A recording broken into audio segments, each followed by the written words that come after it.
Kur ndroi jetë nipi Aliut radhiyallahu anhu, Zejnul Abidin, derisa në disa momente të disa njerëz madje edhe e kanë akuzuar dhe e kanë akuzuar me një akuzë padrejtisht që i kanë thonë koprac. Kur ndron jetë Zejnul Abidin duke e la xhenazën, e shohin në supët e Zejnul Abidinit një vit të zezë. Supët e zeza ja shohin. Dhe pyesin familjen e vet, pse Zejnul Abidini supët e zeza? Pse Zejnul Abidini supët e zeza? Disa përmendës që as familja vet se ka ditë. Por si është kuptuar pse i ka pas supët e zeza?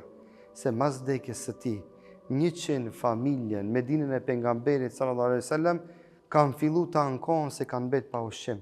Me vite të tëra, Zejnul Abidini, nipi Aliut radhiyallahu anhu, me vite të tëra ju ka dërguar njerëzve ushqim të dera e shtëpisë se kanë ditë edhe ata se kush u sjell ushqimin. Me vite të tëra, 100 familje, për çdo ditë e çdo natë ka ushqy.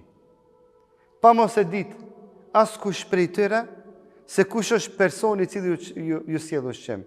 Kur filluan ankesat e njerëzve, u kuptua se Zejnul Abidini duke bajt thast me ushqim në supet e tia, janë nxi supet nga pesha e madhe që ka bajt ushqim grur dhe kështu me radhë për të ushqy fukarat e Medinës që janë mbi 100 familje.